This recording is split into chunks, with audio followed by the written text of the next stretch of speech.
Hello everyone, welcome to another video on quantum field theory. In today's video, we will be solving the Proca equation. Let's begin. So what is the Proca equation? Well, the Proca equation describes what's called a mass gauge field. The electromagnetic field potential is an example of a gauge field. The Proca equation describes the electromagnetic field if it has mass, which therefore describes photons with mass. Now, as far as we know, the photon does not have a mass in theory, and experimentally, it has a very small upper bound. So why study the Proca equation? Well, the Proca equation allows us to create experiments that can demonstrate whether or not light has mass. It can also help us better understand what properties of light are unique due to its massless nature. So by studying the solutions to the Proca equation, it gives us better insight on what light is. With all that said, let's begin. So in our Lagrangian, we can immediately see that it has some terms that we are familiar with. It contains the Faraday tensor and the electromagnetic potential. The Faraday tensor is also known as the electromagnetic field, and its components are written explicitly here. We can see that the Faraday tensor is antisymmetric along its diagonal, meaning that if you flip the components on both sides of the diagonal and scale it by a negative sign, the tensor components are the same. This will have some very important properties that we will see later. A nice aspect of the Faraday tensor is that it contains the components of the electric and the magnetic field. We can take the EX, EY, and EZ components of the Faraday tensor to build the electric field. And we can take the BX, BY, and BZ components of the Faraday tensor to build the magnetic field. We can then plot these fields separately to get some cool configurations, as seen here. When mass equals 0, the Lagrangian for the Proca equation becomes the Lagrangian for the Maxwell equations. When put into the order Lagrange equations, we get the Maxwell equations, which, combined with the Lorentz force law, describes classical electromagnetic interactions of charged particles, and famously, the propagation of light. Now, what is the EM potential? Well, the electromagnetic potential is a vector field with 4 components. It allows us to write the electric and magnetic fields in a convenient way. By knowing what the electric and magnetic fields, by knowing what the electromagnetic potential is, we can then find the electric and the magnetic fields. And a cool thing to note is that the Faraday tensor as well can be written in terms of the electromagnetic potential. Let's now solve the Proca equation. So first of all, we take our Lagrangian for the Proca equation and we check that into our order Lagrange equations. And that turns out the Proca equation. Now there are two forms of the Proca equation. There's the first form, and then there's the second form. Now these forms are really just the same thing. It's just that one form expands the Faraday tensor in terms of our EM potential. So to solve the Proca equation, we will be using the second form. And we will start on a new page. So the second form of the Proca equation tells us that minus partial sigma f sigma rho equals m squared a rho. We can multiply both sides by partial rho, and that just gives us this.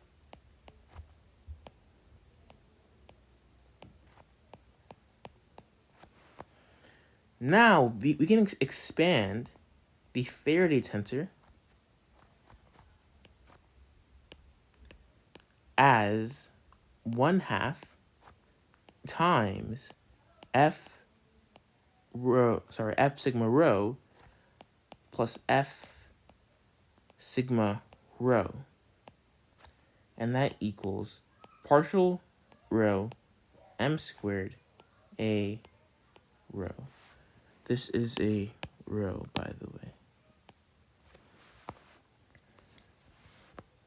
And this makes sense, right? Since we can expand any variable in math, say some x variable, as 1/2 of x plus x, since x plus x is just equal to 2x, and then 2 times 1/2 is just 1, right? Now, we can just take these partial derivatives in the front, and we can distribute that inside our parentheses. And that gives us minus 1/2 times partial rho, partial sigma, f sigma rho, plus partial rho, partial sigma, f sigma rho. That's going to equal to partial rho m squared a rho. All right. Now we can use the cool anti-symmetry property of the Faraday tensor. Since if you guys can recall, if you take both chunks of the Faraday tensor and you just swapped them, that multiplies, that's the equivalent of multiplying the Faraday tensor by -1. And this basically means that f sigma rho is going to equal minus f rho sigma. And this is called anti-symmetry. So by using this property, we get that minus 1/2. Actually, let me think for a second here. Yeah, you get minus 1/2 times f rho f sigma rho minus partial sigma partial rho f rho sigma. And that's equal to this, right? So all we did here was we just swapped our indices. We changed rho, we changed sigma to rho, and we changed rho to sigma. And that gives us this expression over here. Now there's a nice property in tensor calculus which tells us that we are free to relabel our indices. Since remember, well, not remember, I don't think I've talked about this before, but if we have any summation, we are free to just change our indices. So here, we can relabel rho to sigma and sigma to rho. And that gives us minus 1/2 times partial rho partial sigma f sigma rho minus partial rho partial sigma f rho sigma. So here, all we've done was we just changed, or I should really say, here, all we did was we just changed sigma to rho and rho to sigma. And we are free to do that in tensor calculus. We are always allowed to relabel our indices as long as we are consistent. Here's an analogy that I like to use for this. Say you have the phrase, the cat is a good dog. So you have the phrase, the cat is a good dog. And say you want to change A to E. So if you changed A to E, you get the phrase, the kit is E good dog. Now here we changed our A to an E, but we already had an E here to start with. So in order to make our relabeling consistent, we then have to change E to something else, like say F. So this will make our phrase consistent. We're free to change the letters of the alphabet as long as we are consistent in our relabeling. Now you guys might be wondering why we didn't change the labels of the first summation. Well, the reason is that these are two independent summations. As far as these summations are concerned, the other one does not exist. So like if you had some summation, like say summation of like n equals 1 of x to the n plus some summation over k equals 1 ak, these summations are independent. It doesn't matter if you changed this k to an n, since these summations are completely unrelated, right? So we are free to change the indices of this summation without changing the indices of the first summation. So hopefully that now makes sense. So let's just erase all this nonsense over here, and let's continue. So we now have this expression. We've arrived at this expression. And now what we can do is, wait a second. Okay, yeah.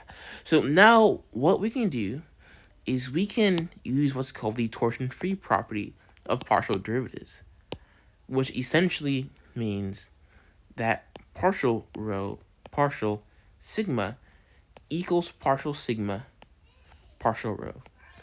We are free to exchange the partial derivatives without changing the expression. Or in other words, the partial derivatives commute. So we are free to exchange, or just move around, the partial derivatives in the second term, which is, wait, let me think for a moment here.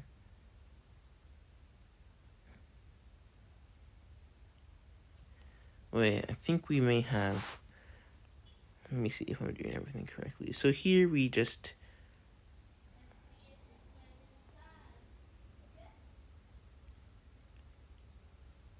okay, yeah, so here we should have had partial rho partial sigma. And when we, so here we should have had partial rho partial sigma. Yeah, we should have had partial rho partial sigma, right? Since when we use antisymmetry, when we changed, when we switched our indices, that doesn't mean that we switched our partial derivatives. So we should have had partial sigma partial rho, and then we can use the property that they commute to get partial rho partial sigma. So here we have the exact same expression minus the exact same expression. And anything minus itself is just going to be 0. So this implies that partial rho m squared a rho equals 0. We can then just divide both sides by m squared to get partial rho a rho equals 0. And this is a continuity equation. Now in physics, when we get continuity equations, that tells us that we should pay extra close special attention, because it's usually telling us that something is being conserved. And in this case, it's going to be very critical to actually getting solutions to the Proca equation. So now we can go back to the first form of the Proca equation. It can then distribute this partial derivative on the inside, and that gives us m squared a rho equals minus partial sigma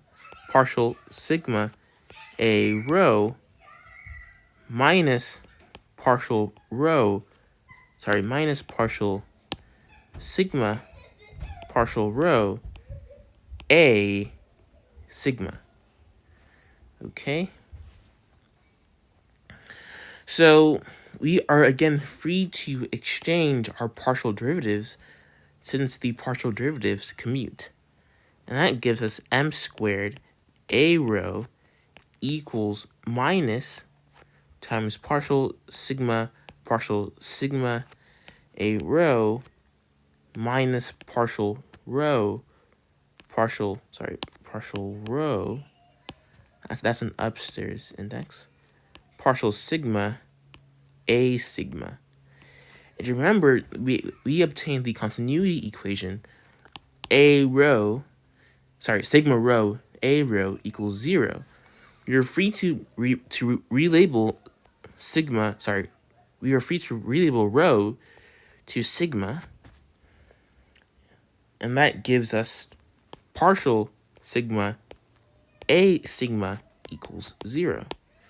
And we see that exact same expression right over here, partial sigma a sigma. And since that has to be equal to 0, we now have m squared a rho equals minus partial sigma a rho. We can then add both sides by partial sigma a rho to get m squared a rho plus partial sigma a rho equals 0. Then we can just factor out the a rho term from both sides, and we get this expression or equation over here. Now notice, this is just the Klein-Gordon equation, right? Since recall that the Klein-Gordon equation is partial mu plus m squared phi equals 0, right? And this looks exactly the same as the Klein-Gordon equation. In fact, you could say sort of loosely that it is isomorphic to the Klein-Gordon equation, since we can just exchange partial sigma for partial mu. M squared is still m squared, and then a rho for phi. So we have just shown that the solution to the Proca equation is also going to solve the Klein-Gordon equation, since recall that this electromagnetic potential is the solution to the Proca equation. And that is also going to solve the Klein-Gordon equation. Now we already know that the most general solution to the Klein-Gordon equation are plane waves.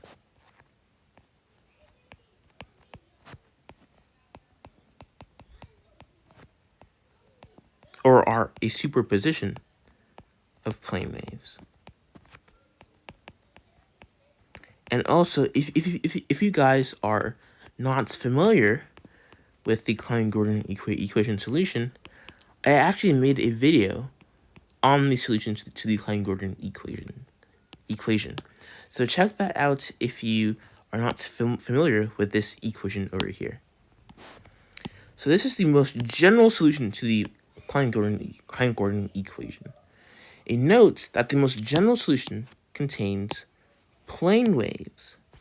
These are plane waves. It's a superposition of plane waves. So if the most general solution to the Klein-Gordon contains plane waves, and the solution to the Proca equation also solves the Klein-Gordon equation, that implies that the solution to the Proca equation will contain plane waves, which we call a plane wave basis. So let's just rewrite the Klein-Gordon equation with the Proca solution down below. So this means that, we don't know what this solution looks like yet, but we already know that it's going to have a plane wave basis. Now we can write, also something that I should have noted was that here, let's just remind ourselves on what the EM potential means. So a rho has 4 components: A0, A1, A2, and A3. All right. So technically speaking here, we have a solution for each component.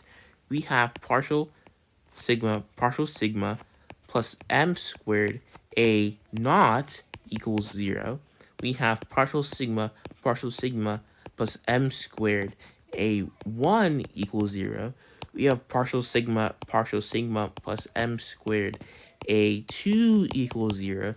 You guys get the point. So we have, so really, we shouldn't say that the vector potential solves the Klein-Gordon equation. No, that's a bit sloppy. Really, we mean that each component of the vector potential will solve the Klein-Gordon equation. And since each component will solve the Klein-Gordon equation, we can use an ansatz. A rho equals some sort of internal structure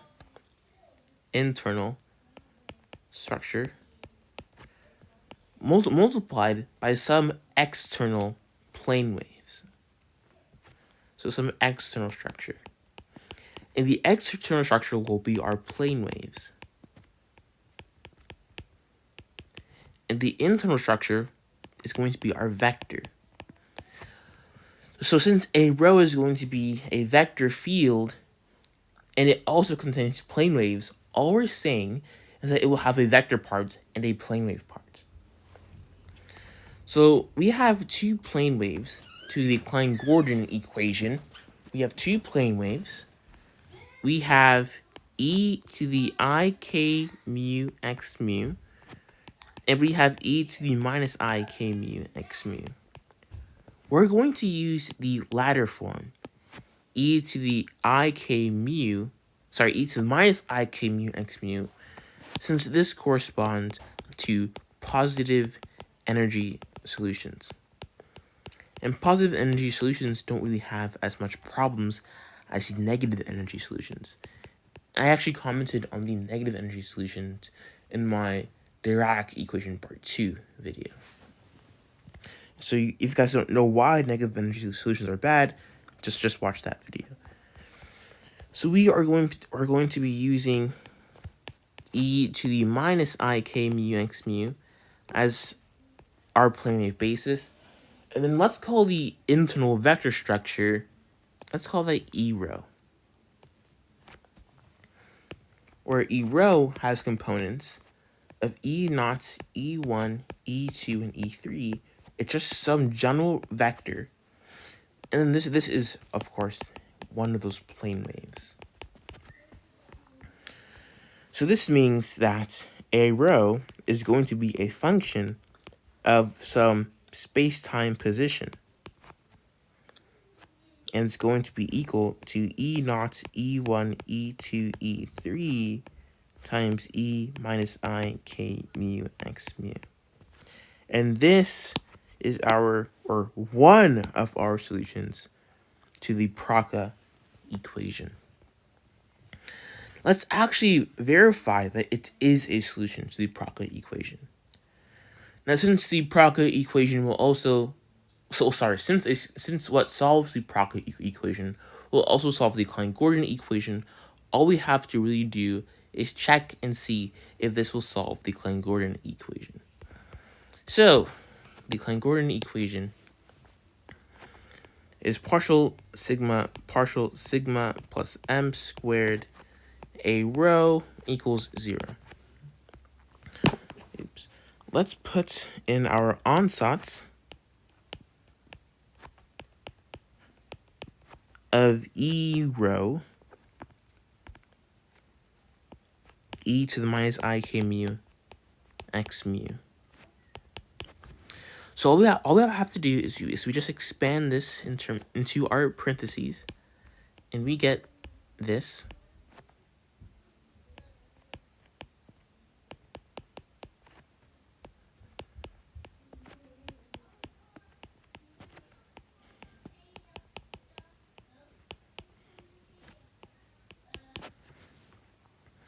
Okay, so now we have to evaluate what the derivative of this expression is going to be.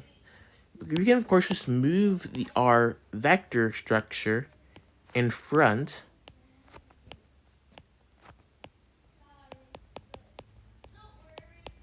We are writing a bit too big. We can write that a tad bit smaller.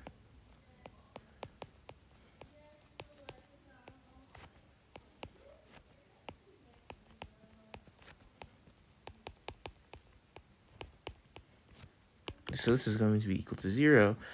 And now what is the derivative of this guy? So this is a bit non-trivial. So we have the derivative with the sigma derivative of e to the minus I k mu x mu. Now note that these indices do not agree with each other, right? Or in the general case, they don't agree with each other. So we're only going to have a non-zero solution if they do agree. For example, it's like how partial x of e to the minus I k y x mu is going to give us, k y y. It's like how this is going to give us 0, right? Since there is no x term here. So we're only going to get a non-zero value if these indices agree with each other. Or in other words, we're going to get a non-zero value if mu equals sigma. So this tells us that this derivative is going to be E rho times minus I k. Mu is sigma, so minus I k sigma times minus I k sigma. And this is just going to be equal to minus k sigma k sigma.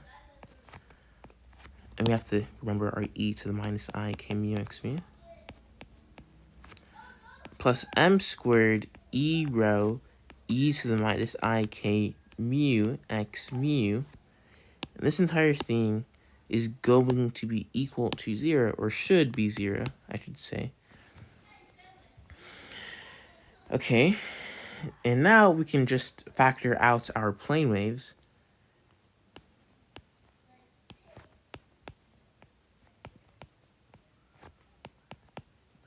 Actually, we can factor out both our plane waves and that vector structure to get minus k sigma plus m squared e rho e to the minus I k mu x mu equals 0.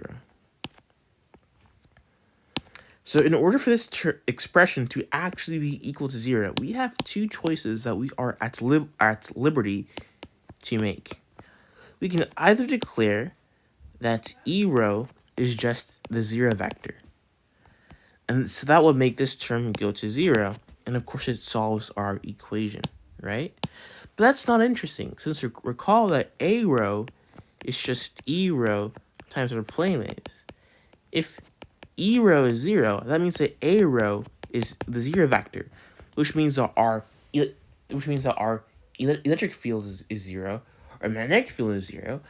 It also means that our Faraday tensor, which is our electromagnetic field, is also 0. So everything is 0.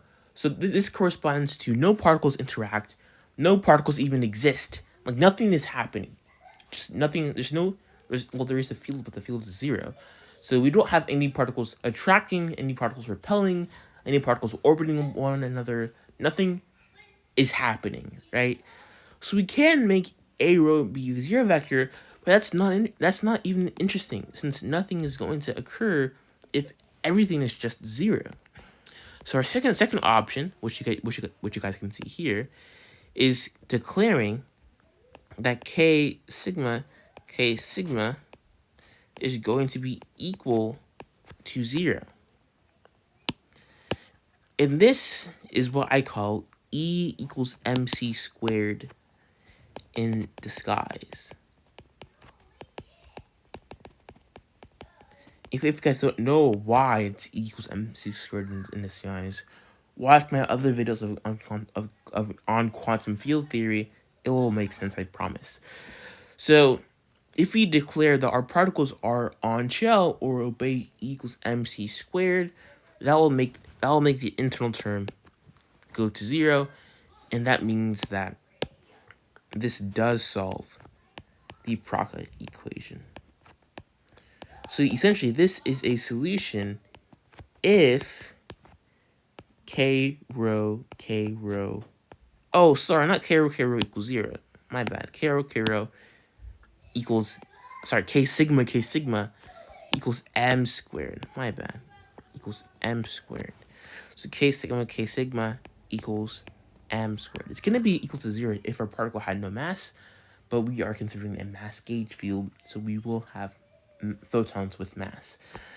So if our particles are on shell, this means that this indeed is a solution. And you can see that it has a plane wave basis, right? So if you were to plot this into some like space, our solution looks like, well, it will look like this. So like, yeah, our solutions just, they look like oscillating up and down plane waves, but with a vector on top of it. So if you ever see those pictures of like the electromagnetic field like going like up and down, this is where it comes from. So if we're to plot this, like here's like X, here's Y, here's Z, technically we should have some time component, but we don't need to have it. So just to visualize it, our solutions look like plane waves, but formed by vectors instead of scalars.